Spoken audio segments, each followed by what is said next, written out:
Good morning, everybody. Good morning. My name is Ro Kelly. I am your worship associate for this morning. My pronouns are they and she, and I, along with our guest speaker, Annette Peterson, welcome you to Eliot Chapel. Here at Eliot, we are Unitarian Universalists, which means we are a free, liberal congregation aspiring to the ideal of beloved community here on earth. So welcome. Thank you for being here. Our guest speaker this morning is Annette Peterson. Her pronouns are she, her. As many of you know, we are reaching the end of our lay-led summer series, the So You Think You Can Preach series, and Annette was one of the brave and beautiful souls who went through Reverend Krista's seminar earlier this year. So Annette has chosen the elements of the service today. She wrote the message, chose the songs, and will deliver the message to you today. So a little bit more about Annette. She has been a member of the First Unitarian Universalists in the Central West End for 2 years. She is a self-proclaimed farm girl who loves living in the city. She loves working towards peace and justice with her UU community, and she loves helping people feel grounded in the natural world. So thank you, Annette, for being here and for sharing your gifts with us today. Also, welcome to Suzanne LaLauren. There you are. Good morning. Please see Suzanne if there's anything weighing on your heart today. She's a member of our pastoral care team. And if you or little ones feel like you need to get up and move around a bit, please know we have a live feed of this service over in Adams Hall, so you or the little ones can go over there and run around all you'd like. We also will have snacks after service for humans of all ages, so please check that out. And to our guests online and in the house, thank you so much for being here today. If you have any questions about our congregation or about UUism in general, Yvonne Serbell is our welcome person today. She's in the back. Please see Yvonne after service if you have any questions. And we also have guest forms at both of our entrances, and there's a QR code on your order of service and on the screen. So if you are a guest, please fill those out so that we can stay in touch with you. And please join us for coffee hour immediately after service. It's going to be through these doors and to the left. And if you are new, please grab a blue mug so that we know that you are new. And if you are a member or a friend, please look for those blue mugs so that we can be sure to welcome our guests. We also have an online coffee hour at 1:30 if that is more your style. And now, I invite you, as you wish, to join in our welcome today by responding with "You are welcome here" at the end of each of these statements.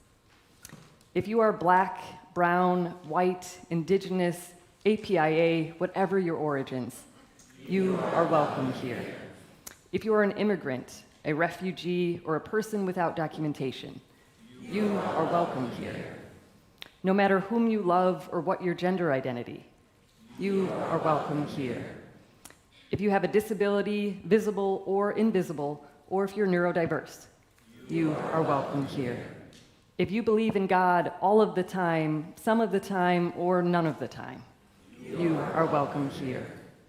If you want for nothing, or you struggle each day just to make it through, you are welcome here. And if you have been here 1,000 times, or you just came for the very first time today, you are welcome here. For this is a community of diversity, of love, and of justice, and it is good to be together. Let us now enter into the spirit of worship.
Thank you, Jennifer. Thank you, David.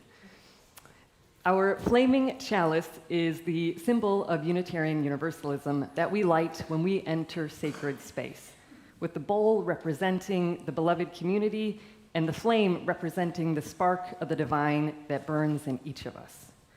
Our chalice lighting words come to us today from UU Reverend Lynn Harrison.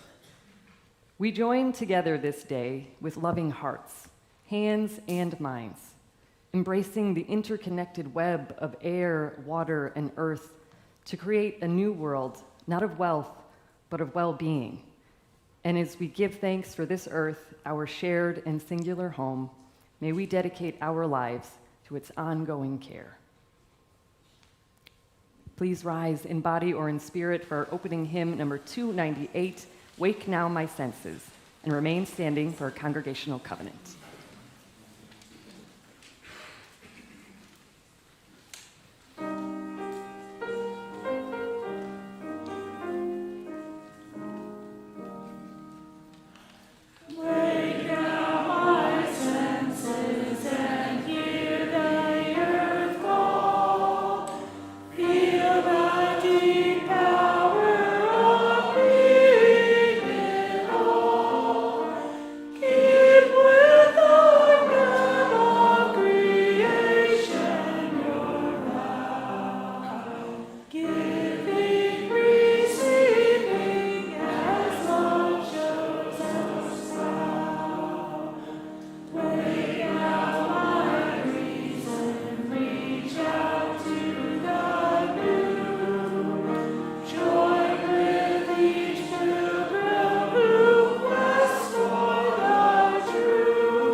In Unitarian Universalism, covenants are the sacred promises we make for how we want to be with each other.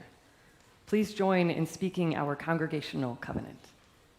As a free congregation, we promise to one another our mutual trust and support. To create beloved community, we promise to be kinder to each other than we have to be, to listen fully to each other with an open mind and heart, to speak responsibly and respectfully, and to find ways to improve our church for all members and friends. Please be seated.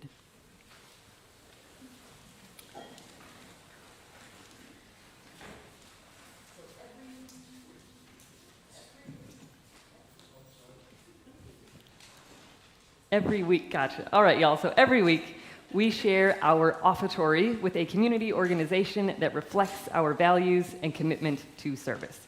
So this month, we are pleased to be sharing our plate with the Assisi House. Assisi House provides housing for unhoused or housing insecure individuals in small communal settings where each person is treated with dignity and respect as they recover from the devastating effects of being unhoused. So today you can donate through the plate that's going to be passed around or through the QR code on the screen, and there's also the QR code on your order of service. Please know that at Eliot we practice generosity, knowing that our gifts create ripples of love and care in our community. So let us be a generous people.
Please join me in dedicating this offering to the work of the church, which is weaving a tapestry of love and action.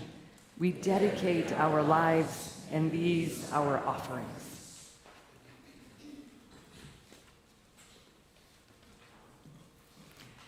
And now it is time for the wisdom story. So anyone young or young of heart is welcome to come forward and join me. Thank you. Good morning. Good morning. Anyone else feeling young or young of heart? You're feeling it. You're just not going to come forward. Nice. Good morning. You are welcome to watch the pictures in the book, or you should also see slides of the story. There we go. This is the Planet Where I Live by K.L. Going and Deborah Frazier.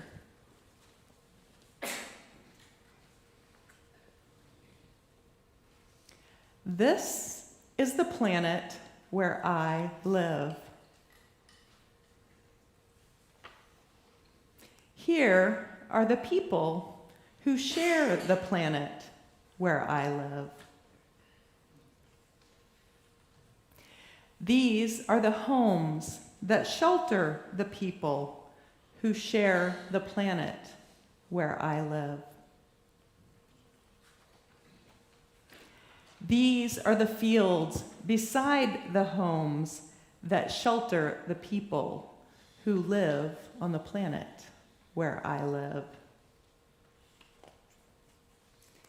These are the animals who graze on the fields beside the homes that shelter the people who share the planet, if you'd like to join me, where I live. These are the insects who fly nearby, over the animals who graze on the fields, beside the homes that shelter the people who share the planet where I live. These are the birds who soar in the sky, who feed on the insects who fly nearby, over the animals who graze on the fields, beside the homes that shelter the people who share the planet where I live. These are the trees that stretch up high, giving nests to the birds who soar in the sky, who feed on the insects who fly nearby, over the animals who graze on the fields, beside the homes that shelter the people who share the planet where I live.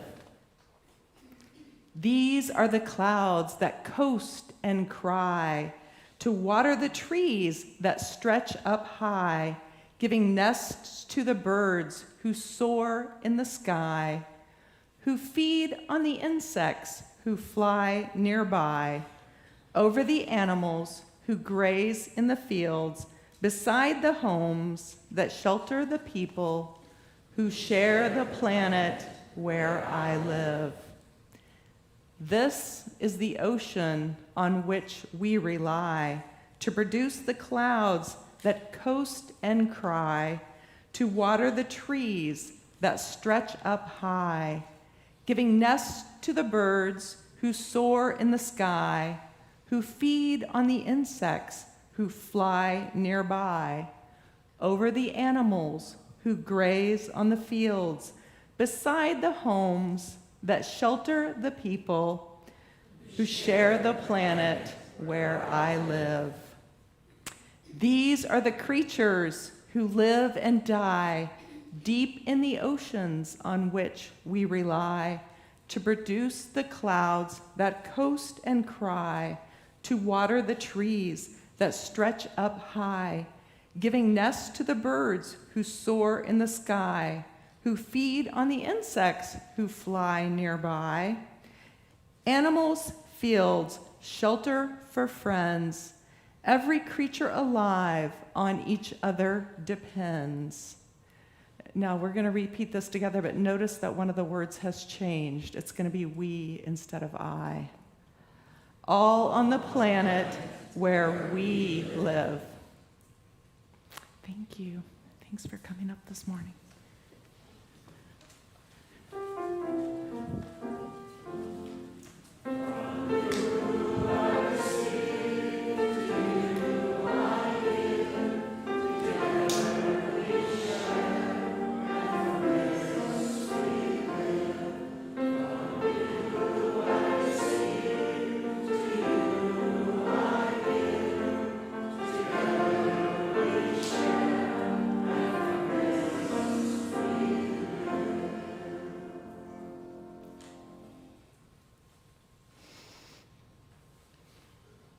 Beloveds, I invite you now into a time of quiet meditation, of prayer, of connection with the sources of life, however you name that stillness.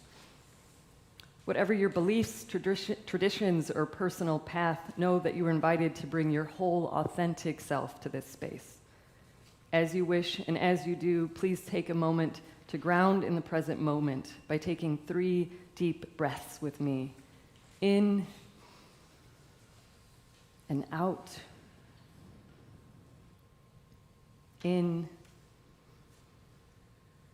and out. In and out. And now, as you feel grounded and centered, I invite you to reflect on this excerpt from Thich Nhat Hanh's Love Letters to the Earth. Dear Mother Earth, wherever there is soil, water, rock, or air, you are there, nourishing me and giving me life. You are present in every cell of my body. My physical body is your physical body. And just as the sun and stars are present in you, they are also present in me. You are not outside of me, and I am not outside of you. You are more than just my environment. You are nothing less than myself. Let us enter into a time of silence for the prayers and meditations of our own hearts.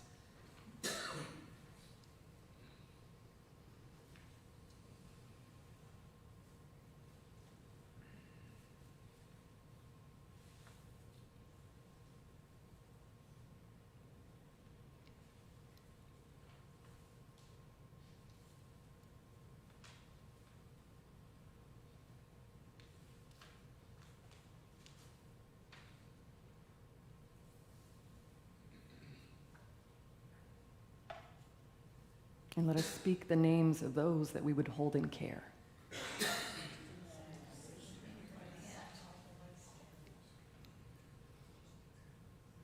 Amen and blessed be. Please remain seated for our meditative hymn number 1068, Rising Green.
Our reading this morning is a little long, but it's sassy and wonderful. Okay, so it is a poem by Wendell Berry, who is an American novelist, poet, and farmer. So this is titled The Mad Farmer Liberation Front. Love the quick profit, the annual raise, vacation with pay. Want more of everything ready-made. Be afraid to know your neighbors and to die. And you will have a window in your head. Not even your future will be a mystery anymore. Your mind will be punched in a card and shut away in a little drawer. And when they want you to buy something, they'll just call you. When they want you to die for profit, they will let you know. So friends, every day, do something that won't compute. Love the Lord, love the world, work for nothing, take all you have and be poor. Love someone who does not deserve it. Denounce the government, but also embrace the flag. Hope to live in that free republic for which it stands. Give your approval to all you cannot understand. Praise ignorance. For what man has not encountered, he has not yet destroyed. Ask the questions that have no answers. Invest in the millennium. Plant sequoias. Say that your main crop is the forest that you did not plant, that you will not live to harvest. Say that the leaves are harvested when they have rotted into mold. Call that prophet. Prophecy such returns. Put your faith in the 2 inches of humus that build under the trees every 1,000 years. Listen to carrion. Put your ear close and hear the faint chattering of the songs that are yet to come. Expect the end of the world. Laugh. Laughter is immeasurable. I love this part. Be joyful, even though you have considered all the facts. And as soon as the generals and the politicos can predict the motions of your mind, lose it. Leave your mind as a sign to mark the false trail, the way you didn't go. Be like the fox who makes more tracks than necessary, some in the wrong direction.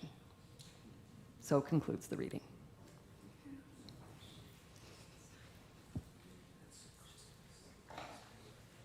Today I'm going to be sharing with you a piece called Azul Horizonte by Fernando Fernandez Munoz. I got to go to Peru while I was in college to play at the Bach Festival of Trujillo. And this was actually a piece that was written for me, and so bass and piano.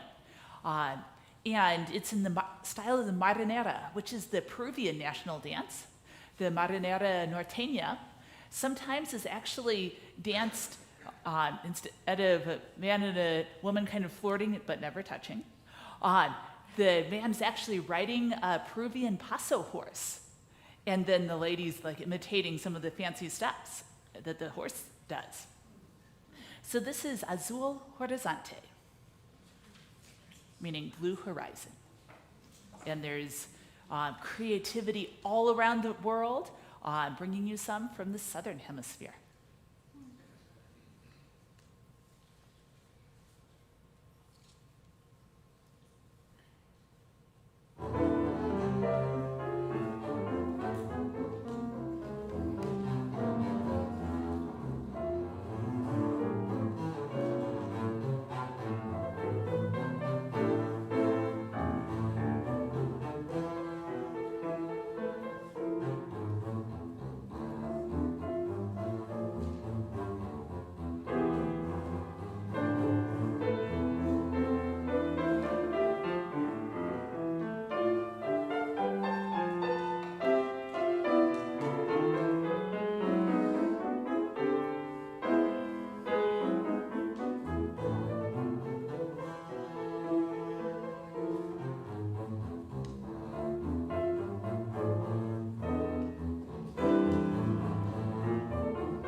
beautiful. Thank you, Jennifer and David, for that inspiration. Good morning. Good morning. You will see slides during the message, and they are slides of pictures that I've taken from my parents' farm. So none of them are stock photos. I actually did some field work so that you would have these images to see today. Animals, fields, shelter for friends. Every creature alive on each other depends. All on this planet where we live. Our wisdom story this morning highlights the importance of our interdependence on all of the living and non-living world and on each other. And as you use our value of interdependence states, we honor the interdependent web of all existence. With reverence for the great web of life and with humility, we acknowledge our place in it. This morning, we are going to spend some time considering how, with humility and reverence, we can acknowledge our place in the web of all existence and explore the benefits of living in the right hemisphere of the brain with a focus on creative, holistic, intuitive thinking to enhance or restore this connection. The words from the wisdom story, animals, fields, shelter for friends, speak to me in a particular way. I was raised on a beef farm in southwest Missouri between Joplin and Springfield. The most notable point of interest in our area is George Washington Carver National Monument, a few hours from the farm. So when I first read the wisdom story, I thought of the animals, mainly cows, and fields, mostly fescue, where I grew up. And when I read Shelter for Friends, I thought of all of the neighboring families and the way that they help each other out, looking for livestock that manage to get outside the fencing or animals that might be down. I also remember occasionally when a neighboring family had a serious illness or death or house fire, how all of the farm families would bring casseroles, cakes, and blankets, clothing, and condolences to support their friends. When I think of Shelter for Friends, I also think of family taking care of each other.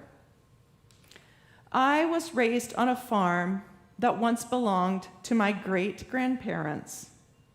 And my grandparents' farm was just a few miles down the road from where I grew up.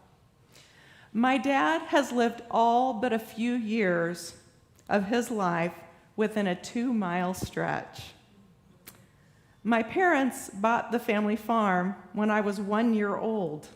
So that's the only place I ever remember living before I went away to college. I was fortunate to grow up with my dad telling me stories of life on the farm when he was a kid. He told stories about his grandparents and the hard work of living on the land. When my dad was 14 years old, his dad went to work in a factory in town, and my dad was left to run the farm during the day. My dad shared with me that when it was harvest season, they only had one small tractor for harvesting, so they rigged up a light so that they could run it day and night.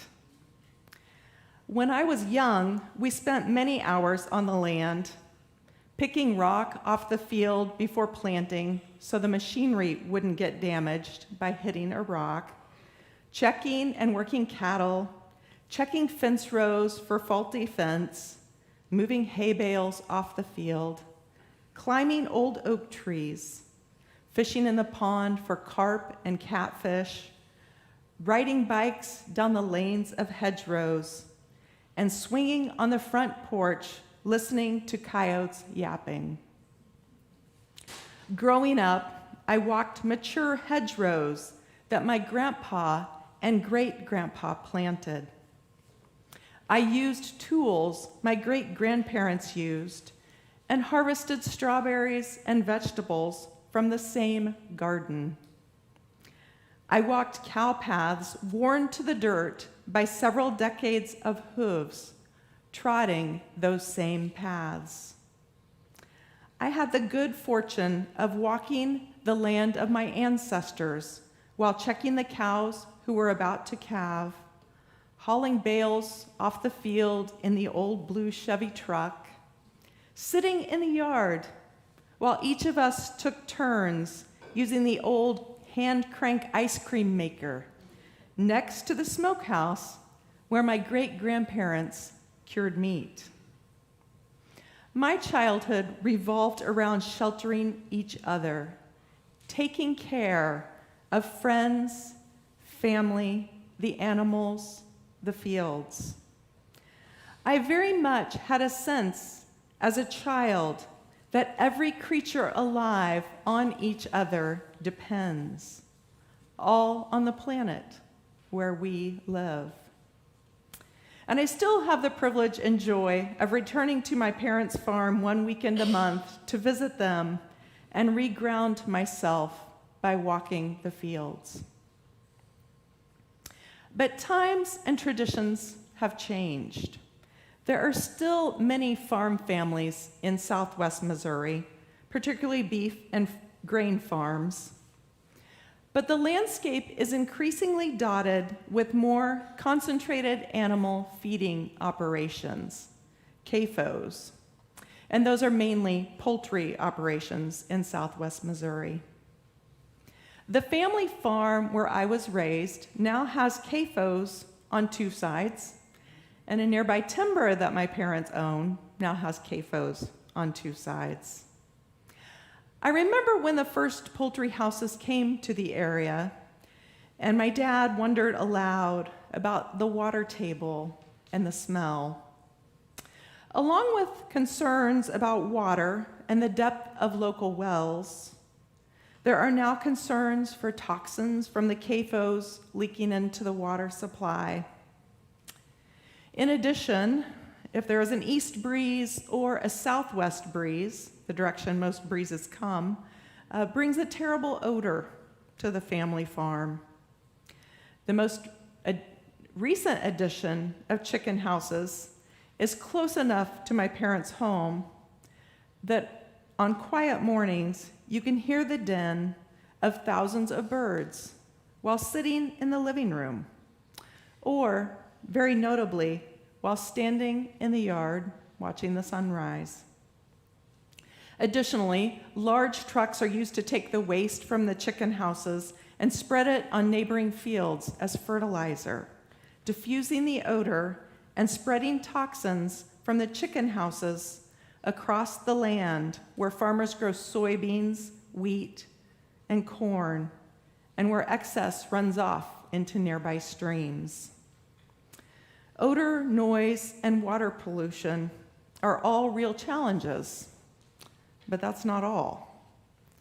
As I walk the family farm, I am very aware of the increase in soil erosion due to increased amounts of rainwater runoff because land that once soaked up the water is now covered by acres of poultry houses.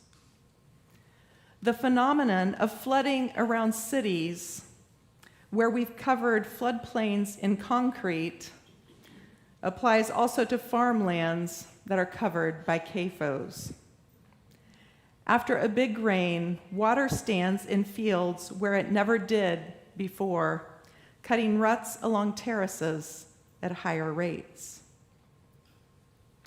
I realize I am sharing a sad story, but I want to illustrate the point that we are forsaking our understanding of our interdependence on all living things for the sake of financial gain and buy-in to capitalism.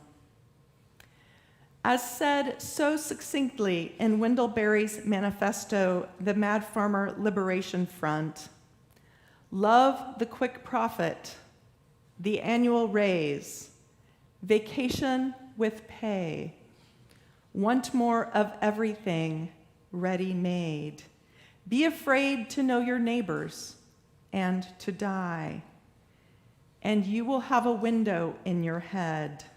Not even your future will be a mystery anymore. When they want you to buy something, they will call you. When they want you to die for profit, they will let you know. And so, how does this happen, and what's to be done?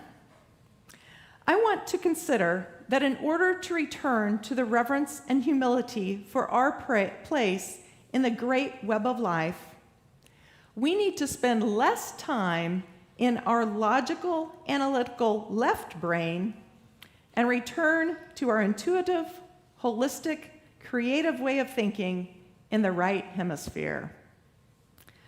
Although I realize the brain is more complex than left or right hemisphere thinking, I'm going to use those terms this morning to illustrate this point. Capitalism and CAFO thinking buys into the quick profit and the bottom dollar. By compartmentalizing and analyzing, we can rationalize that making money, maintaining our independence, and looking out for ourselves makes sense. But when we do this, we are missing the big picture, the beauty of the world, the word, the web of life. We might think that counter-arguments and counter-policies will get us where we want to go, but that doesn't seem to be working. So maybe there's an alternate way.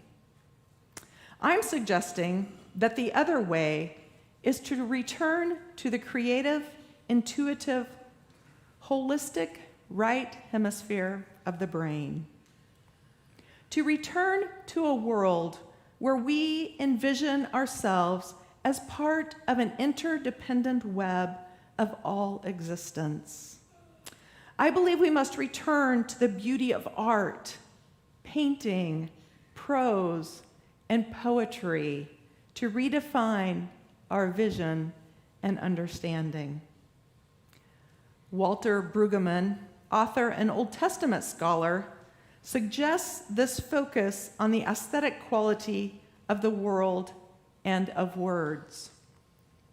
He defines prophetic imagination as utilizing scripture, song, and poetry to break through technical, rationalistic, or oppressive consciousness that rejects the status quo and act as though God's kingdom is already present. He suggests that through the examples of the prophets, we can learn to imagine the world in a radically different way and break away from the current status quo. Naomi Klein, in This Changes Everything, Capitalism versus the Climate, states, fundamentally, the task is to articulate not just an alternative set of policy proposals, but an alternative world view, embedded in interdependence rather than hyper-individualism, reciprocity rather than dominance, and cooperation rather than hierarchy. She goes on to assert that shifting cultural values is the central work to be done. As UUs, we do this work with love at the center. And I'm suggesting we use the right hemisphere of our brains, imagination, dreaming, connecting through art to do this. I believe this is what Wendell Berry is getting at. So, friends, do something every day that won't compute. Give your approval to all that you cannot understand. Praise ignorance, for what man has not encountered, he has not destroyed. Ask the questions that have no answers. Invest in the millennium. Expect the end of the world. Laugh. Laughter is immeasurable. And be joyful, though you have considered all the facts. And so I'm suggesting that we move this direction, and I am going to give you some examples from my own life of things that I have done that don't compute. First, although I'm not a writer, and I've never written a poem in my life, I decided to write some poetry that remembers the old farm truck that I first learned to drive and continues to serve the farm well. So you all are the first audience for the first piece of poetry I have written about this truck. 1970s Chevy truck lived its whole life within a 2-mile stretch, just like the farmer who owns it. Shiny silver in its youth, turned powder blue for a while, that's a different story, before coming to its current blend of cobalt and rust. Many parts of it replaced: gas tank, brake line, door, bed. Knows Chris the mechanic so well. Ashtray turned pencil holder. Gun rack long ago removed. Where the radio once was, now a cavity. Hay and farm dust in every crevice. But still the same truck. The same truck that shuffled 5 children and 2 adults, all 7 in the cab on cold winter nights, down the road to visit grandparents. That lumbered country roads in the summer with children in the back for a Sunday afternoon drive. The same truck that used to haul big round bales off the field in an endless loop on hot summer afternoons. That went to town empty and returned with full gas cans and feed sacks. The same truck driven at age 10 by me with too heavy a foot, sending a younger sibling into the floorboard. Driven to school by 16-year-olds who recently passed the driving test. Now, driven by the next generation, the grandson, newly licensed. The same truck still leads cows to fresh pasture, brings in weak newborn calves, gets loaded with equipment to mend fences, repair water lines, check the cows. No need for a shiny new model. 50+ years on the same farm, doing the same job, working for the same farmer. By way of working toward other creative, holistic tasks that don't compute, I also enjoy taking awkward portraits with my favorite animals, the cattle on the family farm. So I have a few of those to show you.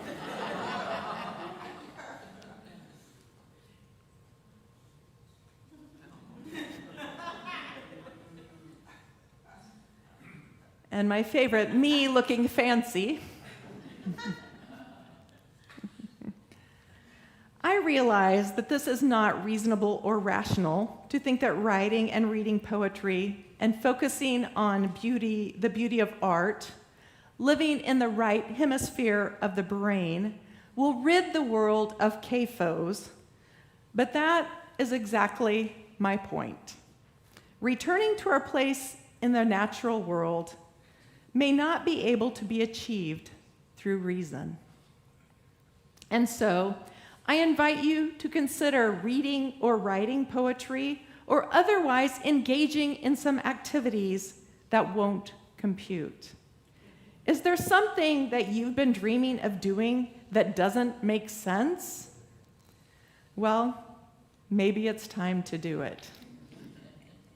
Thank you for welcoming me here today and for considering ways that we can return with reverence and humility to our place in the world.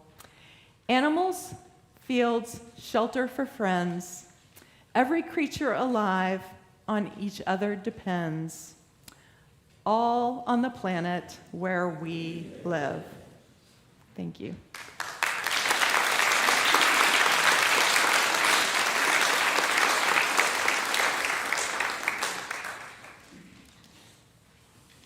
Please rise in body or in spirit for our closing hymn, number 134, Our World is One World.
Okay, before we go, one more thank you to Annette for her message today. Right?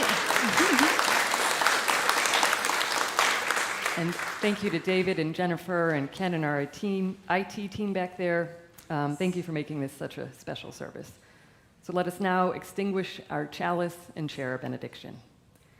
We extinguish this chalice, but not the light of truth, the warmth of community, or the fire of commitment. These we carry in our hearts until we are together again. We will keep a place for you wherever you may go. We'll sustain this home of faith and what you've come to know. Grow in peace, bring hope to hearts that yearn. We will keep a place for you till you return. And now may the spirit of life hold you, may love bless you, and may joy find a place in your days. Love to you all. Go in peace. Great job. Oh my God. Thank Thank you. That was incredible. I am. Yes. Thank you. Thank you. That was incredible. And the timing was perfect. Like that all just was perfect.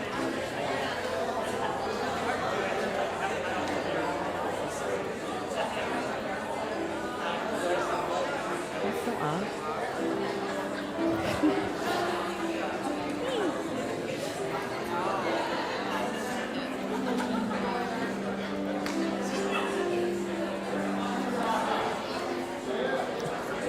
These away.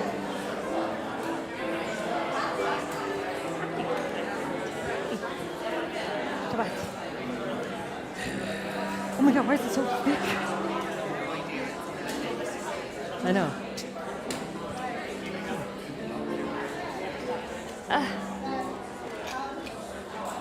Wonderful. I'm going to chat with her a little bit. Do you want one of these?